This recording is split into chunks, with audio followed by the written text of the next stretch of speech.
गुरुर्ब्रह्मा गुरुर्विष्णुर्गुरुर्देवो महेश्वरः गुरुः साक्षात् परब्रह्म तस्मै श्री गुरवे नमः। दक्षिणे लक्ष्मणो यस्य वामे तु जनकात्मजा पुरतो मारुतिर्यस्य तं वन्दे रघुनन्दनम्। अतुलितबलधामं हेमशैलाभदेहं दनुजवनकृशानुं ज्ञानिनामग्रगण्यं सकलगुणनिधानं वानराणामधीशं रघुपतिप्रियभक्तं वातजातं नमामि। जयांचा जनी जन्मनामार्थ झाला जयांनी सदा वास नामात केला। जयांच्या मुखी सर्वदा नाम कीर्ती नमस्कार त्या ब्रह्मचैतन्यमूर्ती। मूकं करोति वाचालं पंगुं लंघयते गिरिं यत्कृपातमहं वन्दे परमानन्दमाधवम्। पुंडलीकवरदा हरिविठ्ठल श्री ज्ञानदेव तुकाराम पंढरीनाथ महाराज की जय। माऊली ज्ञानेश्वर महाराज की जय। राजाधिराज प्रभु रामचंद्र महाराज की जय।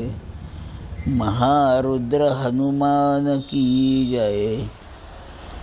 अनंत कोटि ब्रह्मांड नायक राजाधिराज सच्चिदानंद सद्गुरु श्री ब्रह्मचैतन्य महाराज की जय।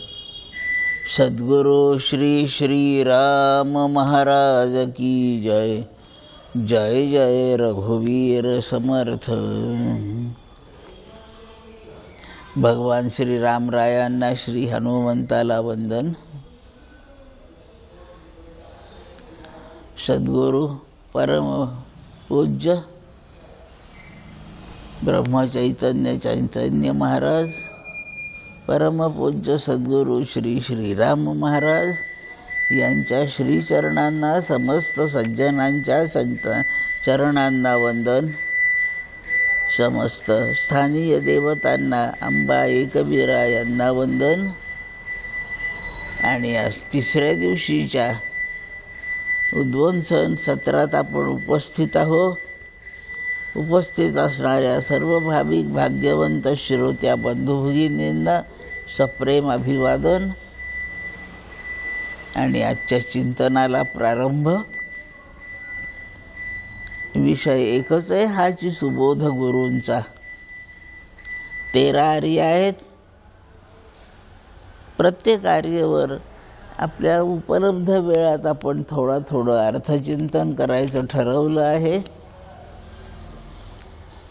त्या चिंतनाकरता आज आधारभूत आर्या जी आहे ती आहे आनंदात असावे आळस भय द्वेष दूर सारावे हाची सुबोध गुरूंचा भक्तीने रघुपतीस आळवावे। श्री राम जय जय राम श्री राम जय जय राम श्री राम जय जय राम। आनंदात असावे, छान वाटतं ना वाक्य ऐकायला। आनंदात असावे। आनंद बिघडवणाऱ्या गोष्टी कोणत्या आहेत? आळस एक, भय दुसरी, द्वेष तिसरी। या 3 गोष्टींनी आनंद भंग पावतो। म्हणून ते विघ्न जे आनंदाचे ते टाळावेत। त्याचा आपल्याला स्पर्श होऊ नये, आपण त्याला हात लावू नये। आपला त्यांचा संबंध बंद करावा। आनंदात असायचं आहे ना, मग आनंद जे बिघडवणारे त्यांना टाळायचं। प्रवचन करायचे, रेकॉर्ड करायचे प्रवचन, याला विघ्न कोण आहे? लहान पोरांचं दंगल चालू आहे, पोरांना बाजूला करा। कोणतं कुठं वाद्य वाजतंय त्याला थांबवा, तिकडे कुत्रं भुंकतंय सारखं त्याला हकलून द्या. आपल्या प्रवचनाची परिस्थिती ज्यामुळे बिघडते त्या सगळ्या गोष्टी आपल्याला बंदोबस्ताने दूर कराव्या लागतात. म्हणजे रेकॉर्डिंग नावाचं काम चांगलं चालतं. आनंदात राहायला सांगितलंय ना, मग आनंद ज्याने बिघडवतो त्या गोष्टी बाजूला टाका. सरळ गोष्ट आहे, अगदी ओळखीचा व्यवहार आहे, सगळ्यांच्या अनुभवाचा व्यवहार आहे. आळस भय दूर टाकावे. मग आता आळस सोडून दिला, भय सोडून दिलं, द्वेष करणं बंद केलं, मग आता आनंद राहील का? तो टिकवण्याचं काही करावं लागेल ना. आहे आनंद तो सांभाळला तर पाहिजे. या 2-3 गोष्टींनी तो आता बिघडणार नाही, पण तो तसा त्याच्या आनंद स्वरूपाने तो राहिला पाहिजे ना. मग तो टिकण्यासाठी काही केलं पाहिजे ना. नकारात्मक गोष्टीचा बंदोबस्त केला, पण सकारात्मक गोष्टींनी सांभाळावं लागेल तर ते टिकून राहील. दूध नासू नये याचा बंदोबस्त करण्यासाठी आपण ते छान तापवून उकळवून ठेवलंय. न तापवताना ते नासतं, म्हणून न तापवणे सोडलं, तापवून घेतलं. पण आणखी 2 दिवसांनी पण दूध पाहिजे, नाही मिळालं म्हणजे काय करता. म्हणून ते आहे उकळवून ठेवलेलं तसंच छान स्थितीत ते राहिलं पाहिजे. याच्यासाठी दुधाचं भांडं फ्रीजमध्ये ठेवलं पाहिजे. कच्चं राहील हे बंद करायचं, म्हणून तापवलं. तरी चांगलं राहायचं असेल तर फ्रीजमध्ये ठेवावं.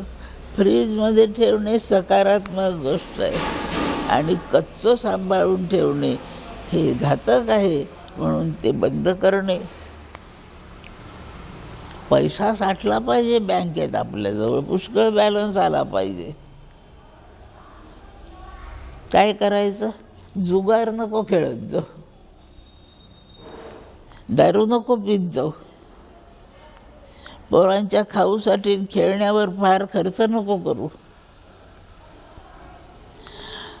2 कपडे जोड पुरे झालेला, कशाला 10 कपडे पाहिजे घरामध्ये, ते कमी कर. पैसा जेणेकरून वाया जातो, संपून जातो, शिल्लक राहत नाही, त्या गोष्टी बंद करायच्या. जुगार खेळलं की संपतो, दारू प्याली की संपतो, हॉटेलिंग केलं की संपतो, ते बंद करायचं. म्हणून हे सगळं बंद केलं तर साचेल का पैसा सांगा? नाही, तो मिळवावाही लागतो. हे बंद केल्याने साचलेला संपेल, म्हणून बॅलन्स वाढेल असा नाही अर्थ होत. तोही वाढला पाहिजे, टिकून राहिला पाहिजे. याच्यासाठी नोकरीधंदे करून मिळवला पण पाहिजे, आणि खर्च होण्याचे मार्ग बंद केले पाहिजेत. खर्च होण्याचे मार्ग बंद करणे नकारात्मक उपाय आहे, आणि मिळवीत राहणे हा सकारात्मक उपाय आहे. हे दोन्ही करावे लागतात, आणि हाच विषय याच्यात आहे. आनंदात राहायचं आहे, आनंद टिकवून ठेवायचा आहे. त्याच्यासाठी ज्यामुळे तो नासेल, आनंद संपेल, ते आळस भय द्वेष बंद करायचे. तेवढ्याने नाही फायदा होणार. म्हणून सकारात्मक बाजू अनुसंधाना कधी न चुकवावी. रामाकडची आठवण कधीच बंद नाही होऊ द्यायची. पैसा सतत मिळवीत राहायचा, आणि अनाठाई खर्च करणे बंद करायचं.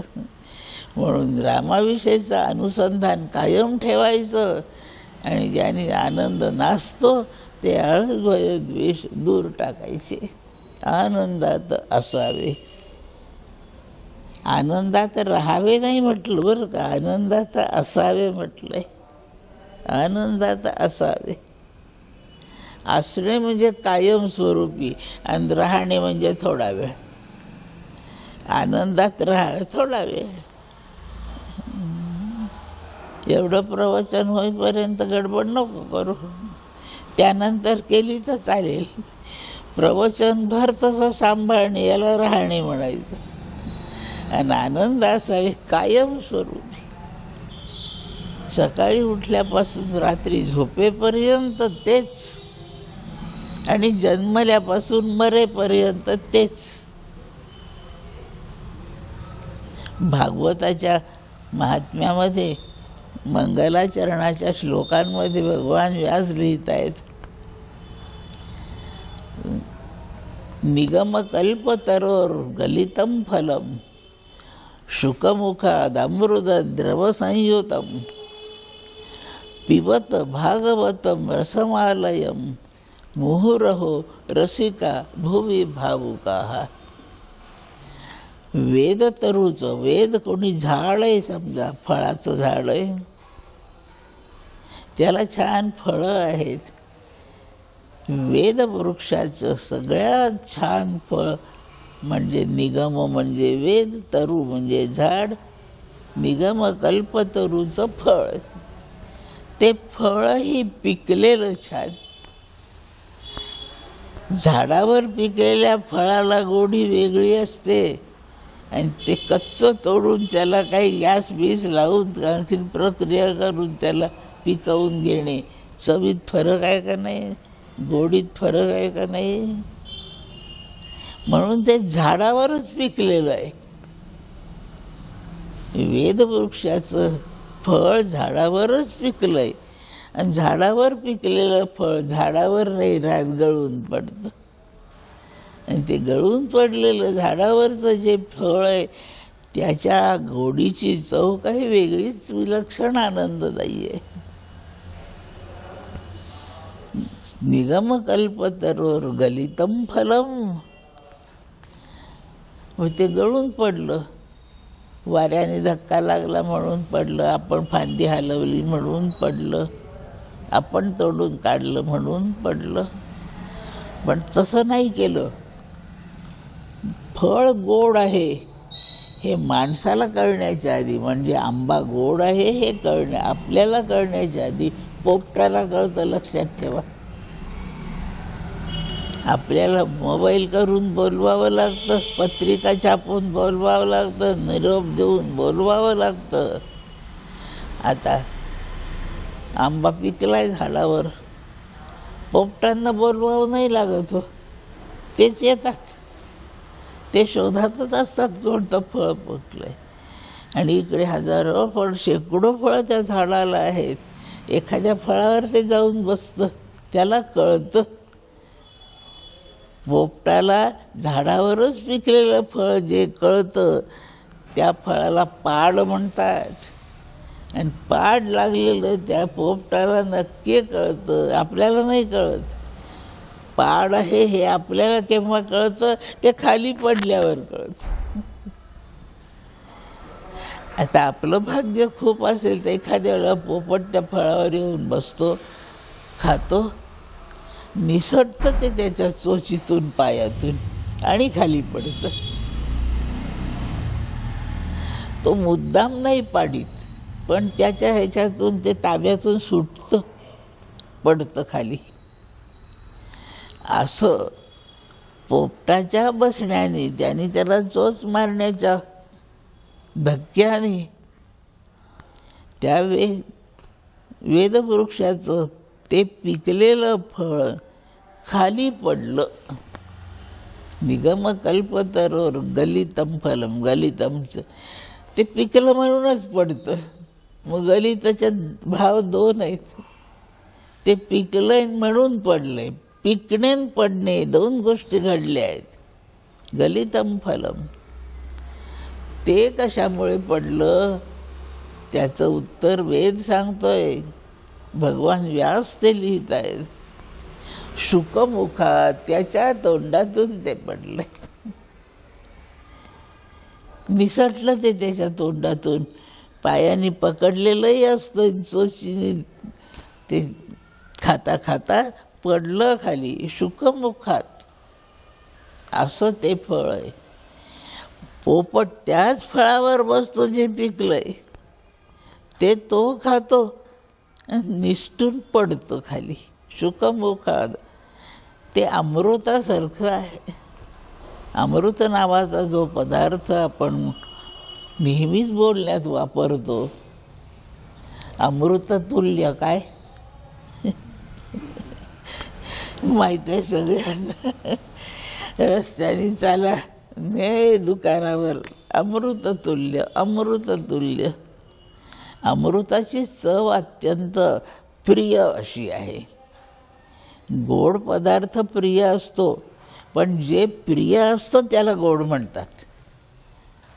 म्हणून आलूबोंडे सुद्धा प्रिय आहेत ना, ते गोडच लागतात. तिखट घातलेली भाजीसुद्धा, चटणीसुद्धा गोडच आहे. गोड शब्दाचा प्रिय असा अर्थ आहे. जी चव आपल्याला आवडते ना, आनंददायी ठरते, त्याला गोडच म्हणतात. लहान मुलं गोड दिसतात, चावून खाऊन पाहिले का तुम्ही? डोळ्याने खाल्ले ते, आणि ते प्रिय आहे म्हणून त्याला गोड म्हणतो आपण. खूपच गोड झाला सगळा कार्यक्रम, कुठे चाटला तो. पण तो डोळ्यांनी भोगला कार्यक्रम, उपस्थित राहून भोगला. गालीचे छान आहे, त्वचेने भोगला. वाद्य छान वाजले, माईक छान चालला, कानाने भोगला. आणि कानालाही प्रिय झाला, डोळ्यालाही प्रिय झाला, आणि सगळ्याच इंद्रियांना प्रिय झाला. म्हणून आपल्या जीवाला प्रिय ठरला, त्याला गोड म्हणायचं. आणि अशी आवडणारी चव, ती तुरट, खारट, आंबट, मधुर कशी असो, ती प्रिय होते, आवडते. आणि तेच प्रिय असतं ज्याने आनंद होतो. असं फळ आहे ते, म्हणून त्याला अमृत फळ म्हटलं आहे. असं फळ भागवत आहे. आणि निगमकल्पतरू म्हणजे वेदांचं पिकलेलं गोड फळ, आणि ते तपासलंय शुकाने, आणि म्हणून खात्री आहे. पोपटाच्या तंडून खाली पडलेलं जे फळ आहे त्याची शंकाच नको ते आंबट असेल अशी, ते गोडच असतंय. भागवताचं हे वर्णन आहे. आणि शुकदेवांनी सांगितलंय ना, परीक्षितीला शुकदेवांनी सांगितलंय, म्हणून ते शुकाच्या मुखातून आलेलं आहे, म्हणून अत्यंत गोड आहे. आणि ते त्या खाता खाता ते पडलं नैसर्गिक, सहज घडलेली गोष्ट आहे. आणि माझ्यामध्ये आपल्या जीवाच्या कल्याणाकरता आपल्यावर प्रेम करणाऱ्या शुकदेवानी ते पाडलंय हे म्हणणं मला जास्त आवडतं. पडलं ते आपल्या हिताची कल्पना नसताना पोपटाकडून निसटलंय. पण ह्या शुकदेवाच्या तोंडातून जे भागवत बाहेर आलंय ते असं नकळत नाही निसटलं तोंडातून, त्याने आपल्या कल्याणासाठी पाडलं. मग पडलं पाडलं म्हणजे वरून खाली आलं असा अर्थ आहे. म्हणजे वेदा इतकं उच्च जे ज्ञान आहे ते सामान्य माणसाच्या बुद्धीला कळेल असं झालं, म्हणून त्याला पडलं म्हटलंय. तेवढ्या उंचीवर आपण जात नाही, म्हणून ते फळ खाली झालं पाहिजे आणि ते गोड असलं पाहिजे. शुकदेवानी पारखलंय, गोड आहे, चाखून पाहिलंय, आणि मग आपल्यासाठी आणलंय. वेदासारख्या दुर्बोध असणाऱ्या वाङ्मयाचं आपल्याला आकलन व्हावं म्हणून शुकाच्या मुखातून भागवत बाहेर आलंय. मला हे सांगावं लागलं, त्या श्लोकात तसं आहे म्हणून. मला वेगळं काही सांगायचं आहे. काय सांगायचं आहे? आपण आसावेन राहणेबद्दल बोलतोय.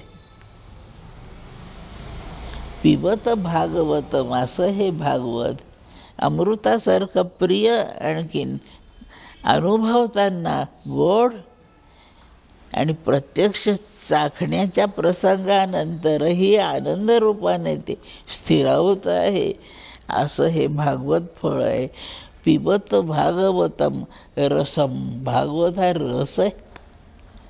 रस म्हणजे आनंद, आनंद रूप आहे ते रसम. मला शब्द सांगायचा आलयम. आ म्हणजे पर्यंत, लय म्हणजे शेवट, शेवटापर्यंत. हे भागवत नावाचं अमृतरूप फळ, अमृताला द्रवरूप मानलं आहे म्हणून पीत जाते, म्हणजे भोगीत जा. आलयम दोन अर्थाने घ्यायचं आता. आ म्हणजे पर्यंत आणि लय म्हणजे समाप्ती. आपण झोपून उठतो तो सकाळचा क्षण सुरुवात आहे. कामं करून थकल्यावर रात्री झोपतो तो आपल्या त्या दिवसाचा शेवट आहे. म्हणून दिवसाच्या प्रारंभापासून दिवसाच्या शेवटापर्यंत, म्हणजे सायंकाळपासून रात्रीपर्यंत काय करीत जा? भागवतच पीत जा, भगवत चिंतनच करीत जा. आणि आ म्हणजे पासून, लय म्हणजे पर्यंत. आपला आयुष्याचा सुरुवातीचा आरंभाचा वेळ जन्म आहे आणि समाप्तीचा वेळ मृत्यू आहे. म्हणून आलयाचा अर्थ जन्मल्यापासून मरेपर्यंत काय करा? ते भागवतच ऐकत राहा, पीत जा. तसंच सांगणं चाललं आहे. आनंदात असावे, राहावे. थोडा वेळ असतं दिवसात, आनंदात पुष्कळदा राहायचा वेळ येतो. थंडी फार पडली, मस्त गरम चहा आणला की आनंदच आहे. किती वेळ? 1 तास झाला नाही तर थोडासा चहा देता का? लागलीच पुन्हा पाहिजे. कोणी विचारलं घेता का चहा? चहा आत्ताच घेतला हो, आता सरबत द्या. म्हणजे चहाने जो आनंद झाला तो थोडा वेळ टिकला. आणि सतत चहा पिऊन होतही नाही. थोडा वेळ टिकून असणे याला राहणे म्हणतात. तर आनंदात राहणे येतं आपल्याला, विषयातूनही येतं. पण कायमस्वरूपी आनंदातच राहायचं असेल तर हे नाशिवंत विषय उपयोगाचे नाहीत. आनंदात असावे. संतांची इच्छा आहे की आपल्याला जीवनात सतत आनंदच असला पाहिजे, त्यातच आपण टिकून राहिलो पाहिजे. आनंदात असावे कायमस्वरूपी. आनंदाचा भंगच होणे नको. आणि त्याला विघ्न करतो आळस. आळस म्हणजे करण्याचा कंटाळा, करू नये असं वाटणे, याला आळस म्हणतात. चला ना, प्रवचन खूपच छान आहे, काल ऐकलं, आता कंटाळा आला. आज आळस काम करायला लागतं. नको, आता पुरे झालं, पुरे झालं वाटणे, नकोसं वाटणे. कोणत्याच तऱ्हेने त्याचा भोग नको असं वाटत राहणे, अशा वृत्तीचंच नाव आळस आहे. जप करायला बसेल, आत्तापर्यंत केला ना, आता कसा कंटाळा आला, आळसला. त्याच्यात आता वृत्ती टिकून नाही राहत, या परिस्थितीला आळस म्हणतात. टिकून नाही राहत. उत्सव सुरू करताना काय उल्हास असतो. 2 दिवस झाले, 9 दिवस चालवायचं का हो हे असं? दुसऱ्या तिसऱ्या दिवशी नकोसं वाटतं. आळस, कंटाळा, भय. एवढं 9 दिवस होईल का हो आपल्याच्याने? आपल्याच्याने ते यशस्वी होईल याची शंका येणे म्हणजे भय आहे. नाशाची आठवण येणे म्हणजे भय आहे. नाशाने भय होतं नेहमी. काचेचं भांडं, मातीचा माठ आपण जपून वापरतो, का? म्हणून त्याच्या नाशाची शंका आहे आपल्याला. फुटल, तो नष्ट होईल. नाशाची शंका येणे. नाश झाल्यावर वाईट वाटतं, त्याला शोक म्हणतात. नाश होईल या कल्पनेने वाईट वाटतं, त्याला भय म्हणतात. मडकं फुटून गेल्यावर जे वाटलं तो शोक आहे, पण मडकं फुटेल याच्यामुळे ते जपून वापरायचं, पोराबाळांना हात नाही लावू द्यायचा, पण त्यात भांडं हळूवार घालायचं. फुटण्याची शंका येते, ते भय आहे. माठ फुटण्याची भय वाटते. भय म्हणजे नाशाची कल्पना आपल्याला दुःखदायी असते, त्याचं नाव भय. आणि एकदा नाश होऊन गेल्यावर जे वाईट वाटतं त्याचं नाव शोक आहे. रस्त्याने माझं बरेच पैसे चालले आहे, मी किती जपून जाते, पैसे खूप सांभाळते, जीवापाड पैसे सांभाळत चालते. का म्हणून कोणीतरी येऊन माझी पर्स मारेल, मारली नाही कोणी, कल्पना आली डोक्यात ही कोणीतरी पैसे मारेल, हरवतील. म्हणजे भविष्य काळात ते संपणार, नष्ट होणार, या शंकेने जे वाईट वाटतं त्याचं नाव भय आहे. मारलीच कोणीतरी पर्स, आता जे वाईट वाटेल मला, माझे पैसे गेले यांनी जे वाईट वाटेल त्याचं नाव शोक आहे. भूतकालीन घडलेल्या घटनेने वाईट वाटणे याला शोक म्हणतात, आणि भविष्य काळात नष्ट होईल या कल्पनेने वाईट वाटतं त्या वाईट वाटण्याला भय म्हणतात. याप्रमाणे भय आनंद घालवतो. बस पगार झाल्यावर काय 1,00,000 रुपये आले आहेत, आज घरात आहे, झोप नाही येत नीट, भय आहे ते. आणि बँकेतून पैसे घेऊन येत आहे तर कोणीतरी थैली मारली, तो तर शोक आहे. आणि अशा ह्या भौतिक पदार्थांची हे नाशवंत वस्तू आहेत. असा राम संपेल नाही वाटत कधी, आणि राम संपला हे असंही नाही वाटायचं, कारण तो सत्य असणाराच असणारा आहे.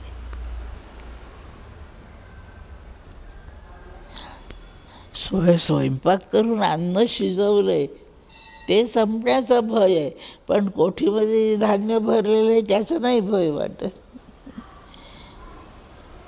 पोळे असतात आणि गहू पण असतात, पण गव्हापेक्षा अस्तित्वाने पोळ्या कमी वेळ टिकतात. तेवढ्यात 2 माणसं जेवायला पुरतील का नाही, संपून जातील का काय. थोडा वेळ असणे हे राहणे अर्थ आहे. आणि महाराज उपदेश करत आहे राहण्याचा, थोड्या वेळापुरता नाही करीत, आयुष्यभराच्या कल्याणाचा विचार सांगतायत. आनंदात असावे, त्रास करतील आनंद घालवेल कंटाळा, आनंद घालवेल भय. आणि तिसरं आहे द्वेष. द्वेष शब्दाचा अर्थ न आवडणे, अप्रिती, अप्रियता म्हणजे द्वेष. काही गोष्टी आपल्याला कायम आवडतात त्या प्रिय आहेत, आणि जे आवडत नाही त्या द्वेष्य आहेत. न आवडणे म्हणजे द्वेष करणे, आणि प्रिय करणे याचा अर्थ आवडणे असा आहे. वांग्याची भाजी आवडते, तिला प्रिय भाजी म्हणतात. भेंडीची भाजी नाही आवडत, ती अप्रिय भाजी आहे. म्हणजे मला भेंडीचा द्वेष आहे आणि वांग्याचं प्रेम आहे. प्रेम नसणे म्हणजे द्वेष असणे. सोपा अर्थ न आवडणे म्हणजे द्वेष, आणि आवडणे याचा अर्थ प्रिय. न आवडण्याने आपला आनंद बिघडतो. नाहीच आवडत मला आता वांग्याची भाजी, तुम्ही जेवायला बोलावलं, तुमच्याकडे जेवायला यायला निघाले, डोक्यात सारखं येतं यांनी जर वांग्याचीच भाजी केली असेल तर माझ्या जेवण्याचं कसं. द्वेष आहे त्याच्याबद्दल, ते नावडती आहे, म्हणून त्याच्या आठवणीने सुद्धा वाईट वाटायला सुरुवात होते. अजून ताटात आली नाही भाजी कोणतीच. त्याच्यासोबत त्यांनी भेंडीची भाजी केली तर किती छान होईल. मी काल सांगायला पाहिजे होतं माझ्यासाठी भेंडीची भाजी करा. आले तुमच्याकडे, वांग्याचीच भाजी आली समोर, भयंकर वाईट वाटलं. भेंडीचीच भाजी आली. यांना कसं कळलं मला भेंड्या आवडतात. आवडत्या गोष्टी आपल्याला नेहमीच प्रिय आहेत, त्या आनंद देतात. नावडत्या गोष्टी ज्याचा द्वेष आहे त्या समोर आल्या की दुःख होतं. आणि त्या गोष्टी आत्ता कोणती भाजी आहे माहीत नाही, काही नाही. मला तुम्ही जेवायला बोलावलं याच्या खूप आनंदात आहे मी. मला आवडतंच त्यांच्याकडे जायला. किती छान आज बोलावलं आहे त्यांनी मला. ह्या आनंदात निघाले. ताट वाढले, बसले जेवायला. आली वांग्याची भाजीची आनंद वाढतो, आणि आली भेंडीची भाजी की कंटाळा येतो, राग येतो. माझाच मला राग येतो. मी यांना आधी सांगायला हवं होतं. याला द्वेष म्हणायचं. न आवडणे, द्वेष, याचा परिणाम वाईट वाटणे, याचा अर्थ आनंद संपून जाणे. तुमच्याकडे जेवायला येताना ज्या आनंदाने चालले होते, तर ती न आवडणारी भाजी पुढे आल्याबरोबर वाईट वाटायला सुरुवात झाली. मग माझ्या आनंदाची हानी द्वेषाने केली. छान उपदेश आहे हा. आनंदाची हानी कोण करतं? तुम्ही नाही करीत, ते नाही करीत. आनंदाची हानी एक तर आळसामुळे झाली. मी नाही गेले जेवायला, जाऊ दे आज कंटाळा आला. तुम्हीच तिथून जेवून आले, ताई असं छान होतं श्रीखंड. मला लागलीच वाईट वाटायला लागली, जायला पाहिजे होतं. उगीच कंटाळा केला. कंटाळा आनंद घालवतो. भय, कशाचा तरी भय.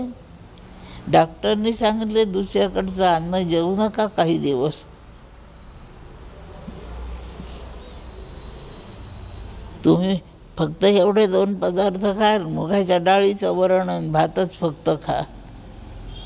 आता लोकांकडे गेल्यावर तुरीचं वरण कसं करायचं? मी भाताशिवाय त्यांनी भातच नाही केला, नुसत्याच भाकरी केल्या. कसं होईल माझं? भविष्यकाळी माझं वाटोळं होणार आहे हे भय आहे.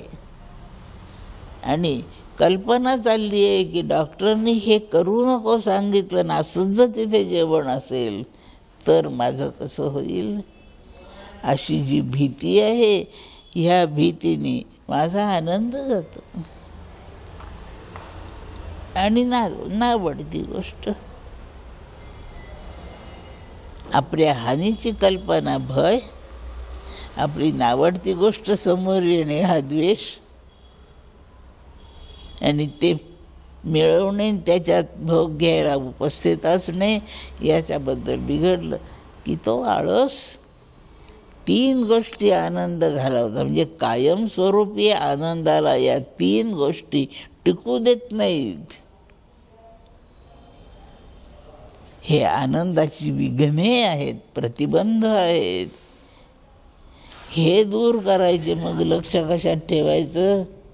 अनुसंधान कधी न चुकवावे. शरीर, वाणी आणि मन, आपल्याजवळ कर्मे करण्याच्या ह्या 3 बाबी आहेत. शरीराने कामं करतो 1, वाणीने बोलून काम करतो 2, मनाने चिंतन करतो, कल्पना करीत राहतो, संकल्प करतो. मन ही आपल्याला कर्मे करू देण्यासाठी उपयुक्त साधने आहेत. ही 3 साधने, काया वाचा मन, याच्या बाह्य साधन धन आहे. उत्सवात तुम्ही राबताय माझ्याकडे येऊन, त्याला आपण वर्णन करतो तन मन धनाने. इथे उल्लेख वाणीचा आहे. 4 गोष्टी आहेत ह्या: तन, मन, वाणी. कायिक कर्म शरीराने घडतं, वाचिक कर्म वाणीने घडतं आणि संकल्पादिकांच्या द्वारे मनाने कर्म घडतं. सर्वात जास्त कर्मे मनाने चालतात, खालोखाल वाणीने चालतात.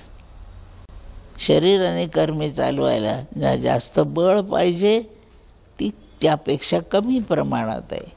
कायिक कर्मे, दुसऱ्याची प्रत्यक्ष हत्याच करणे, तो नाही मला आवडत, आता दिसू दे कुठे की छाटतोच त्याला, हे कायिक कर्म आहे. प्रत्यक्ष हत्याच केली, कायिक कर्म आहे. आता मी प्रवचन करते आणि त्याची हत्याही करते, शोभतं काय? म्हणून मी प्रत्यक्ष हत्या नाही करीत, पण त्याला मारून टाकावं सारखं माझ्या डोक्यात आहे. आणि म्हणून मी तुम्हाला सांगते, मी प्रवचनकार आहे ना, मला त्याला मारणं नाही शोभणार, मला बिलकुल नाही आवडत, त्याला मारायचंच आहे मला. तुम्हाला मी सुपारी देते. वाणीने कर्म केलं, त्याची हत्या मी वाणीने केली. प्रत्यक्ष तलवार काय बंदूक गोळ्या मी नाही चालवलं, पण त्या माझ्या वाटण्याचं प्रत्यक्ष प्रयोग तुमच्याकडून करवलं, वाणीने तुम्हाला सांगितलं, हे मी वाणीने त्याला मारलंच आहे. वाचिक कर्म. असं प्रवचनकर्त्यांनी मला सांगितलं की त्याला मारून टाक, असं शोभतं का प्रवचन करायला? म्हणून वाणीने बोलण्याला बंधन येतं, नाही प्रकटपणे वाईट बोलणं बरं दिसत. म्हणून मी तुम्हाला नाही सांगत त्याला मार, मला त्याला मारावंच वाटते, असं प्रकटपणे समाजात बोलत पण नाही. वाचिक कर्म. पण मन असं नाही आवरत, मनात सारखं चालू आहे, एखाद्या दिवशी तर त्याला हाणतेच. सर्वात जास्त कर्म मन करतं, त्याच्या खालोखाल वाणी करते आणि प्रत्यक्ष शरीराने करायला अडचणी फार आहेत. माझ्या मनात आलंय म्हणून मला पोलीसवाले पकडून नाही नेते, तुम्हाला करायला सांगितलंय म्हणूनही मला कोतवालीत नाही नेत. पण प्रत्यक्ष शरीराने त्याची हत्या केली तर आहे. म्हणून मनाने केलेलं कर्म समाजाला कळत पण नाही. कायिक, वाचिक, मानसिक 3 प्रकारची कर्मे. यात मनाने कर्म करीत राहणे हे संकल्परूप विकल्परूप आहे आणि हे मनाने केलेलं कर्म हे अखंड लक्षात ठेवून सुरू राहणारं कर्म आहे. एखादं कर्म सुरू राहतं मनामध्ये, प्रत्यक्ष कृतीत दिसत नाही आहे, पण मनात अखंड ते चालू आहे, याला अनुसंधान म्हणतात. त्यातच लक्ष गुंतून ठेवणे. फार कमी प्रसंगी वाणीने ते प्रकट करणे आणि त्याहून आणखीन कमी वेळा शरीराने कृती करणे. शरीराने कृती करण्याला अनुसंधान नाही म्हणत, शरीराने कृती थोड्या वेळात होऊन जाते. वाणीने कर्म अखंड नाही करता येत, तेही काही कमी वेळात वाणीने कर्म होतं, पण मनामध्ये अखंडपणे ते टिकवून ठेवता येतं. मानस कर्म असं मनाने त्या कर्माचं ते जे संकल्प स्वरूप आहे ते अखंड जतन करून ठेवणे याला अनुसंधान म्हणतात. त्याच्याशी जोडून ठेवलेलं आहे मन, अनुसंधान आहे ते. आता हे कोणतं कर्म असं जपून ठेवायचं, अखंड सांभाळायचं, ते राम आहे. रामाची आठवण अखंड जपून ठेवायची. राम राम मोठ्याने म्हणत हिंडणं बरं नाही आहे, पुष्कळदा शोभत नाही. राम राम म्हणण्याकरता ज्या कृती आहेत त्याही सतत नाही जमत, पण सततपणे राम राम मनाने म्हणताच येतं. शरीर कृती, वाडीने होणारी कृती जनाला कळते, मनात जे चालू आहे कोणाला कळत नाही. काल सांगितलं होतं एका प्रवचनात, आपण करतोय तो परमार्थ लोकांना कळू नाही यायचा, आणि परमार्थ तर करायचा आहे, तर तो फक्त अनुसंधान रूप करता येतो. सर्वश्रेष्ठ भक्ती ही आहे. मोक्ष कारण सामग्र्याम भक्तिरेव गरीयसी, स्वस्वरूपानुसंधानम भक्तिरित्यभिधीयते. मोक्ष मिळवायचा आहे, आनंदाची प्राप्ती करायची, भगवंत परमात्मा भेटवून घ्यायचा आहे, याला मोक्षच आहे. हा मोक्षाला कारण होणारे जी जी साधनं आहेत त्या सगळ्या साधनांमध्ये सर्वश्रेष्ठ साधन कोणतं, तर ती भक्ती आहे. ती भक्तीचं रूप काय आहे आम्हाला समजावून सांगा. भक्ती म्हणजे काय करायचं? स्वस्वरूपानुसंधान, आपल्या आनंद स्वरूपाची अखंड आठवण ठेवायची, आणि आपल्या सुखाचं जे स्वरूप आहे तेच प्रत्यक्ष राम आहे. म्हणून रामाविषयीची अखंड आठवण ठेवणे, ते भंगूच न देणे, असं अनुसंधान आहे. आणि आनंदात असावीने सुरुवात केली आहे, तर आनंदात कायमस्वरूपी राहायचा असेल तर त्याच्या अनुसंधानात अखंड राहायचं. अनुसंधानाचाच अर्थ सतत आठवण करीत राहायचं. हेच भक्तीचं सर्वात श्रेष्ठ स्वरूप आहे.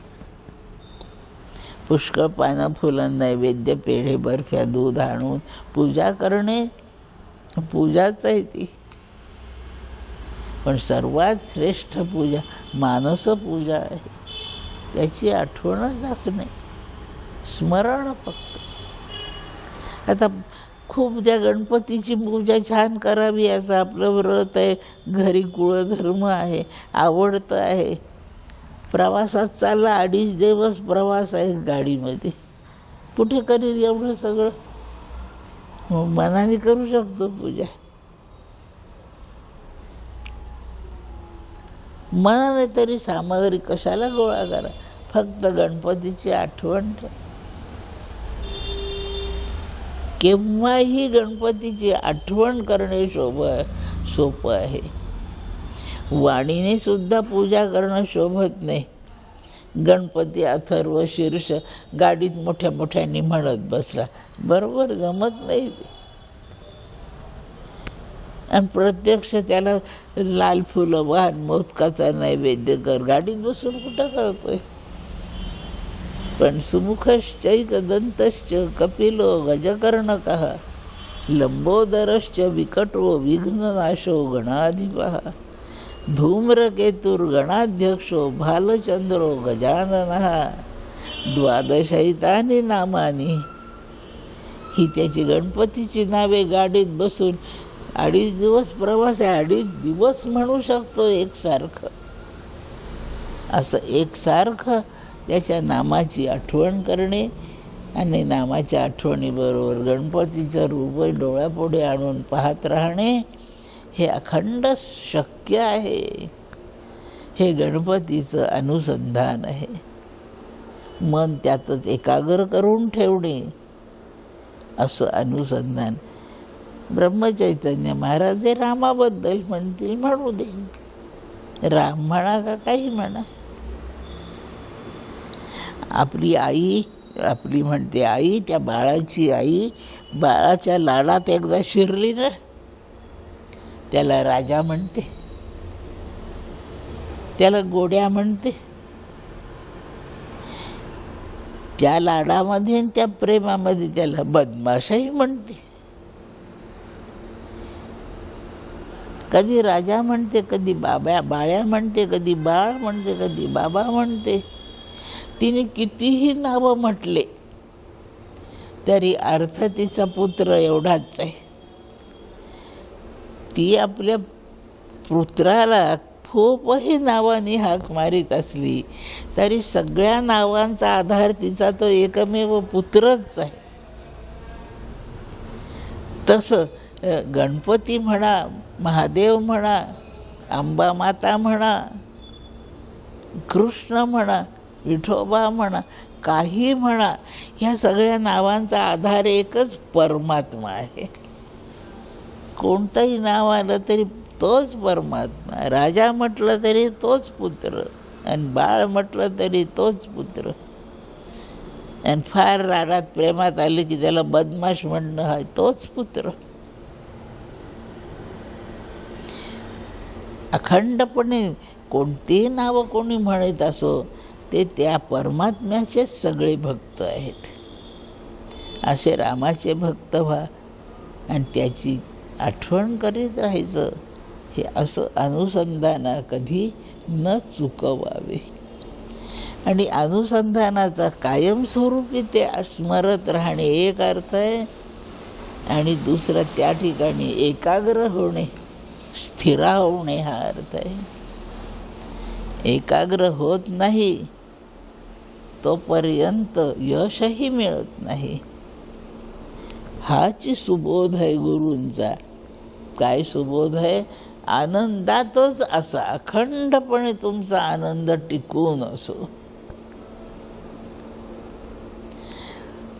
आपल्यासारखे प्रापंचिक आनंदात राहा बरं का, आपण राहा सांगतो, पण संतांचा संकल्प आनंदात राहा म्हणजे आनंदात अखंड राहा म्हणजे आनंदात असा.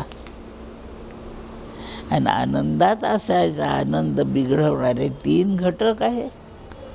आणि आपण आनंद ज्याचं रूपच आनंद आहे, स्वरूपच आनंद आहे, त्याला पकडल्याशिवाय आनंद नाही होत. आनंदाचा नुसता आभास नको, तो प्रत्यक्ष आनंद रूपताच पाहिजे. चुकीने कशालाही आनंद नाही म्हणायचं. मला होतो चहा पिऊन आनंद, म्हणून चहाला कवटाळून नाही जमणार मला. ते नाशिवंत आहे. नाशिवंताला धरून जे क्षणिक सुख होतं तो आनंद नव्हे, कायमस्वरूपी सुखाचा अनुभव याला आनंद म्हणतात. आणि तो कशातूनही मिळवता आला पाहिजे. खूप भूक लागली म्हणजे आपल्या आवडीचा काही पदार्थ दहीवडाच मिळाला पाहिजे अशी काही अट असते का? खूप भूक लागली, मला दहीवडे द्या, दहीवडे द्या.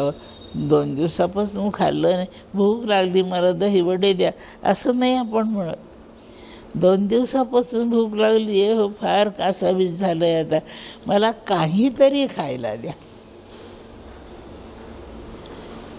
गरज निर्माण झाली आनंदाची म्हणजे तो कोणत्याही एका वस्तूचं नाव नाही सांगत, मला काहीतरी द्या म्हणतो. पाहिजे एवढं खरं आहे. आणि म्हणून मला राम भेटवा, मला देवी भेटवा असं काही म्हणायचे नाही. त्याचा अर्थ परमात्माच कोणत्याही स्वरूपात असो. अन्न पाहिजे मला फक्त, ते कोणत्याही स्वरूपात असो. आता अन्न पाहिजे. कोणत्याही स्वरूपाने ती देवता पुढं येवो, तो परमात्माच आहे. आपल्याला परमात्मा पाहिजे. फार भूक लागल्यावर तुम्हाला बटाटे वडे पाहिजे का? असं नाही. आनंदात राहण्यासाठी राम पाहिजे का? असं काय नाही. गणपती सुद्धा चालतो. तो अन्न परमात्मा रूप आहे, मला तेच पाहिजे. दहीवडे असो का आलूबोंडे असो, भाकरी असो का पुरणाच्या पोळ्या असो, अन्न आहे ते फक्त बस. आणि भूक अन्नाने जाते, एखाद्या विशिष्ट पदार्थाने नाही जात. म्हणून ही ज्ञानभक्ती आहे. कोणत्याही रूपाने परमात्मा येवो.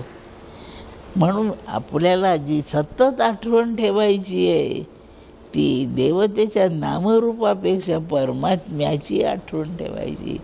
आणि त्या परमात्म्याचं स्वरूपच आनंद आहे. सच्चेत आनंद, आनंद त्याचं रूप आहे. गणपती, मारुती, देवी ही रूपे जातात.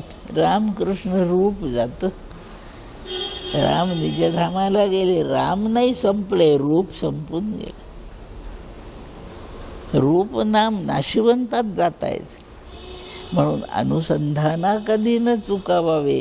त्या नामरूपाचे जे आधार आहेत, जे जात नाही, संपत नाहीत, असे अविनाशी आहेत, त्या स्वरूपाचं अनुसंधान ठेवावं.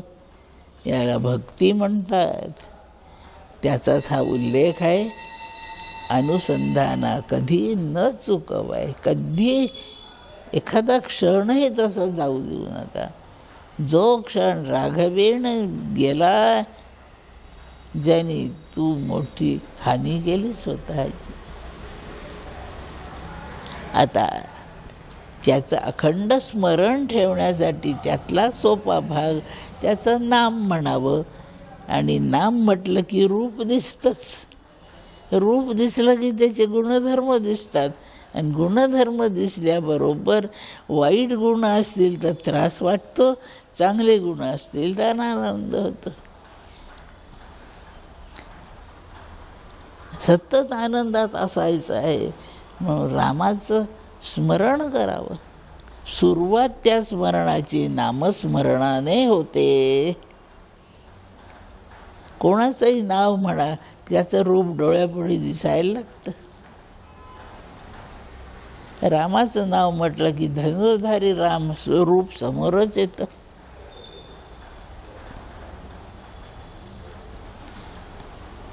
ते स्वरूप पण संपतं केव्हा तरी. ते रूप संपतं, त्याचं स्वरूप राहतं आणि ते स्वरूप आनंद आहे.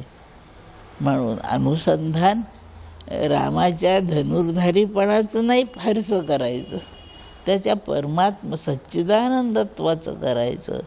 अनुसंधान तिथे राहावं. अखंड स्मरण. कुठपासून? आलयम प्रभाते मनी रामचिंतित जावा. सदा सर्वदा नाम वाचे वदावे. आयुष्यभर तेच. सवय लावायसाठी चला 5 मिनिटच जप करा. आज छान वाटलं, उद्या 6 मिनिट होतं. एक आठवड्यात तासभर जप करीत बसतो. आता सवयच लागली, माझ्या तोंडातून सारखं श्रीराम जयरामच येत आहे. अनुसंधान अभ्यासाने सवय करून दृढ करावा आपल्या ठिकाणी. ते रामाविषयी. राम निर्दोष आहे, त्याच्यात एकही दोष नाही. म्हणून राम राम जपाने फायदा आहे. दहीवडा दहीवडा म्हणून नाही, दहीवड्यात दुर्गुण आहेत. तळलेला पदार्थ आहे, काहींना नाही सोसत. त्यात दही आंबट आहे, नाही सोसत. डाळ फार आहे, त्यात नाही सोसत. डाळीचे, दह्याचे हे सगळे गुण त्या पदार्थात आहे. म्हणून दहीवडा शब्द सदोष आहे. सदोष गोष्टीचा जप केल्याने काय सुख होईल सांगा. आता राम म्हटलं म्हणजे रामात दोषच नाही हो. राम अवतार म्हटला तरी दोष नाही आहेत. सद्गुण राशी आहे राम. आणि म्हणून काही काळपर्यंत राम राम म्हणत राहणाऱ्या आपल्याला कायमस्वरूपी राम भेटत राहील. भेटत राहील नाही, भेटलेलाच आहे असा आपल्याला अनुभव येईल. आणि त्यामुळे आपला आनंद भंगणार, कायमस्वरूपी आनंद टिकेल. हे जे प्रेमविवाह करणारे लोक आहेत ना, चोरून चोरून एकमेकाशी प्रेम करून बोलत बसतात, ते आनंदात राहतात.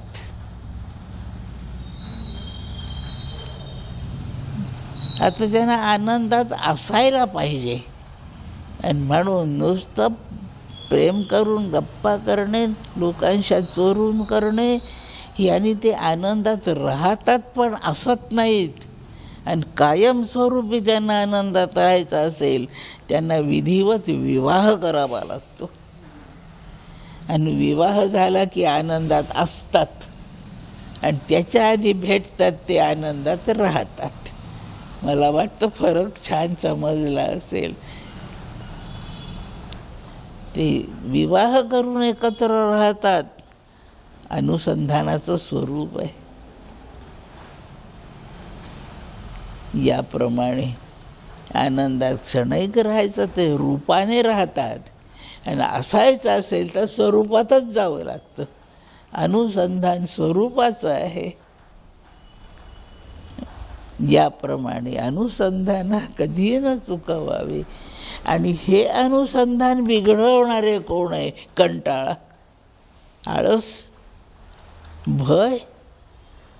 प्रेमविवाह करणारे त्यांना वाटतं आपण खूप आनंदात आहे आत्ता. नाही, भीती आहे समाजाची. विवाह झालेल्या नवरा बायकोला एकत्र राहायला भीती वाटते का? नाही वाटत. त्यांनाही आनंद आहे. त्या जोडप्याला प्रेमविवाह करण्याची तयारी करणारे जे आहेत ना त्यांनाही आनंदाचा अनुभव आहे. पण त्या आनंदाला भय आहे, तो कायम टिकत नाही. उल्लेख आनंदात असावे आणि आनंदात असावे याच्यासाठी भय बाजूला गेलं पाहिजे, द्वेष बाजूला गेला पाहिजे, कंटाळा बाजूला गेला पाहिजे. विवाह झाल्यावर नवरा बायकोला कंटाळा नाही येत एकमेकाच्या सहवासाचा, आधी येत असतो. आनंदात असावे, त्याच्या आनंदात असण्याची जेवढी विघ्ने आहेत ती बाजूला करावी. ह्या सगळ्या विघ्नांचं स्वरूप 3 मध्ये यांनी काढलं आहे. आळस, भय आणि हे सगळं प्रपंचात अखंड चालू आहे. प्रपंचात अखंड कंटाळा आहे, प्रपंचात अखंड भय आहे आणि प्रपंचात अखंड आवडतं नावडतं सुरूच असतं. म्हणून प्रापंचिकांना सुखाचा अनुभव कमी होतो आणि दुःखाचा वाढतो. म्हणून प्रपंच प्रीती सोडून देणे याला वैराग्य म्हणतात. आणि ह्या वैराग्याचा परिणाम म्हणून आनंदात असायची सोय होते. त्याच्या आठवणीत राहिलं हळूहळू हे कमी होत जातं. अनावड कमी होते, सगळं जग मग आवडायला लागतं. सगळ्यांवर प्रेम संत करू शकतात. ह्या 3ला त्यांनी घालवलंय. सर्वांचे बद्दल आवड, कोणाचा तिरस्कार नाही, दुरावा नाही, भेद नाही, मत्सराधिक नाही. असे संत होतात. या 3 गोष्टीपासून ते मुक्त आहेत. आणि म्हणून ज्यांच्यात कोणताही दुर्गुण नाही अशा परमात्म्याच्या रामस्वरूप, कृष्णस्वरूप, विठ्ठलस्वरूप याच्या अखंड आठवणीत चिंतनात ते असतात. आणि याची सुरुवात जन्मापासून सुरू करायची वा रोजचा विचार केला तर झोपून उठल्यापासून करायची. अहर्निशी सदा यात राहायचं. त्याला परमार्थ करणे म्हणतात. परमार्थाचं स्वरूप अखंड त्याच्याच भानात असणे याला नाव अनुसंधान आहे. असा विचार करून जर आपण आपलं वर्तन दुरुस्त केलं, थोडक्यात याचा आढावा घेऊ. चांगली गोष्ट करण्याचा खरंच कंटाळा करू नये, येतो. पण आपणच आपल्याला शिकवायचं. चांगल्या गोष्टी करण्याचा कंटाळा नाही. 10 वर्ष होत आले, नवरात्र चालू आहे. जाऊ दे आता, खूप झालं, नको आता यावर्षी, असं वाटणे म्हणजे आळस नाही, कंटाळणे. बंद. निभेल का नाही 9 दिवस एवढं करायचं, होईल का नाही जप एवढ्यानं जीव घालायचं, जमेल का आपल्याला? भीती.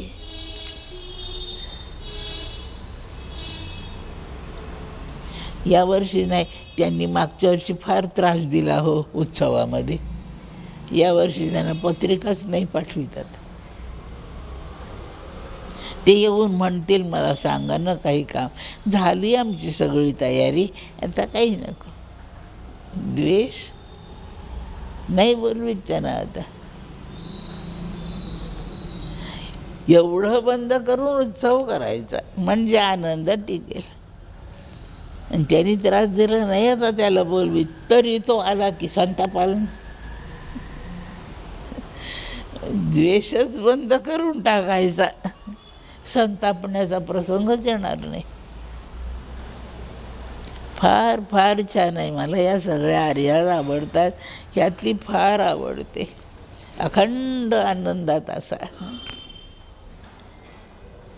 ते फक्त परमात्म्याच्या स्वरूपाने अखंड आनंदात राहता येतं.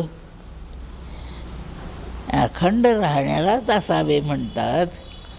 आणि म्हणून काय मार्मिकतेने आनंदात असावे म्हटले, आनंदात राहावे नाही. विषयाच्या साह्याने क्षणभर आनंदात राहता येतं, पण रामाच्या साह्याने अखंड आनंदात राहता येतं. पुनश्च ध्यानात ठेवा, राहणे म्हणजे अल्पकाळ आहे आणि असणे म्हणजे सर्व काळ आहे. आणि असं राहण्याला आनंदाचे कोण शत्रू आहेत, ते शत्रूचा निर्देश केला आहे, आळस, भय आणि द्वेष. म्हणजे शत्रू त्यांना टाळायचं, जी विघ्न आहेत त्यांना दूर करायचं, ज्या अडचणी आहेत त्या घालवून द्यायच्या, एवढं सोडून द्यायचं. आणि मग असं हे सोडून दिल्यावर आहे तिथे कायम टिकायचं असेल तर ते टिकवण्याचा उपाय अनुसंधान आहे. त्याच्याशिवाय दुसरं डोक्यात येऊच द्यायचं नाही. इतकी छान साधनं सुचवणारी, नेमकं साधन सुचवणारी आणि सोपं साधन सांगणारी उपदेशाची ही आर्य आहे. हा उपदेश जर आपण सर्वांनी डोक्यात ठेवला तर रामभेट दूर नाही आहे. रामभेटीमध्ये आपल्याला आनंद होणार आहे. ह्या आनंदाचा आपल्या सगळ्यांना लाभ व्हावा असं अखंड या अनुसंधानात राहणाऱ्या सद्गुरू श्रीराम महाराजांनी आपल्यासाठी आशीर्वाद रूप असावं. त्यांनी आपल्याला या वळणात आणून ठेवलं आहे. याच वळणात टिकायचं असेल आपल्याला तर त्यांची सतत प्रार्थना करावी. मला एक गोष्ट खूप आवडते, ज्याच्या अनुसंधानात राहा म्हणून उपदेश आहे, तेच त्यांचंच नाव आहे. त्यांचं नावच श्रीराम आहे. त्या स्वरूपाच्या, त्या व्यक्तीच्या सहवासाचा आपल्याला अल्पकाळ का असेना अनुभव आलेला आहे. आणि त्यांनी तो प्रत्यक्ष अनुभव घेतलेलं हे साधन आहे. म्हणून त्यांच्याकडूनच ते छान समजणारं साधन आहे. त्यांनी आपल्यासाठी कृपावंत होऊन आशीर्वाद द्यावेत आणि रामाचं स्मरण, आठवण, त्याच्याविषयीची प्रीती आपल्या ठिकाणी कायम टिकून राहावी अशी प्रार्थना करून त्यांच्या आशीर्वादाने आपलं असं होईल या प्रकारची श्रद्धा प्रकट करते आणि आजच्या या प्रवचनाला विराम देते. राजाधिराज प्रभू रामचंद्र महाराज की जय. महारुद्र हनुमान की जय. सद्गुरु ब्रह्मचैतन्य महाराज की जय. सद्गुरु श्री श्रीराम महाराज की जय. सब संतन की जय.